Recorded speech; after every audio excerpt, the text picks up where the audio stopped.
Hello friends welcome to my channel. आज के आमी रान्ना करब बुटेर डाल।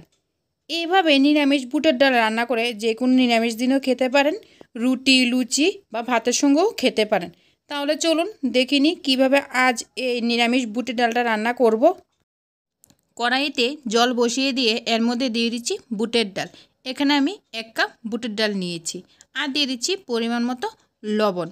জলের সঙ্গে লবণ আর ডালটাকে নেড়ে চেড়ে মিশিয়ে নিয়ে সিদ্ধ করে নিচ্ছি।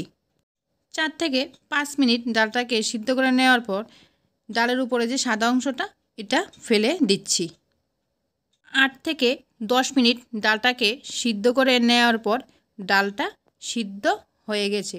ডালটাকে এখন আমি নামিয়ে নিচ্ছি। কড়াইতে তেল গরম করে নিয়ে এর মধ্যে দিয়ে দিচ্ছি কেটে রাখা আলু। এখানে আমি 2টা আলু টুকরো করে কেটে নিয়েছি আর দিয়ে দিচ্ছি পরিমাণ মতো লবণ হলুদ। আলুগুলিকে গ্যাসের আঁচ কম রেখে ভেজে নিচ্ছি। আলুগুলিকে 4 থেকে 5 মিনিট গ্যাসের আঁচ কম রেখে ভেজে নেওয়ার পর আলুগুলি ভাজা হয়ে গেছে। আলুগুলিকে নামিয়ে নিচ্ছি। আলু ভাজা তেলের মধ্যে দিয়ে দিচ্ছি 4টে শুকনো লঙ্কা। এগুলিকে কয়েক সেকেন্ড নেড়ে চেড়ে ভেজে নিচ্ছি আর দিয়ে দিচ্ছি 2 টুকরো তেজপাতা। এগুলিকে কয়েক সেকেন্ড ভেজে নেওয়ার পর দিয়ে দিচ্ছি হাফ চামচ চিকন জিরা। চিকন জিরাটাকেও কয়েক সেকেন্ড ভেজে নিচ্ছি। এগুলিকে ভেজে নেওয়ার পর দিয়ে দিচ্ছি 1 চামচ লঙ্কা বাটা, 1 চামচ জিরের গুঁড়ো। এগুলিকে নেড়ে চেড়ে কষিয়ে নিচ্ছি। দিয়ে দিচ্ছি লবণ হলুদ। এগুলিকে মশলার সাথে নেড়ে চেড়ে মিশিয়ে নিচ্ছি।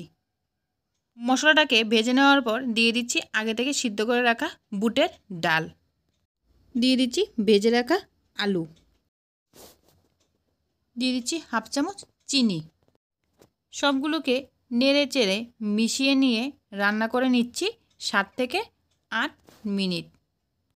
7 থেকে 8 মিনিট রান্না করে নেওয়ার পর ডালটা অনেকটা শুকিয়ে গেছে।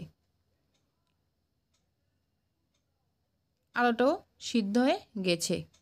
এবার দিয়ে দিচ্ছি 1 চামচ ঘি আর দিয়ে দিচ্ছি ধনিয়া পাতা কুচি। এখানে আমি 2 চামচের মতো ধনিয়া পাতা কুচি নিয়েছি। ধনিয়া পাতা আর ঘিয়ের সঙ্গে বুটের ডালটাকে নেড়ে চেড়ে মিশিয়ে নিলে আমার এই নিরামিষ বুটের ডাল রান্না সম্পূর্ণ রেডি। আমার রান্না যদি আপনাদের ভালো লেগে থাকে তাহলে লাইক শেয়ার সাবস্ক্রাইব করবেন।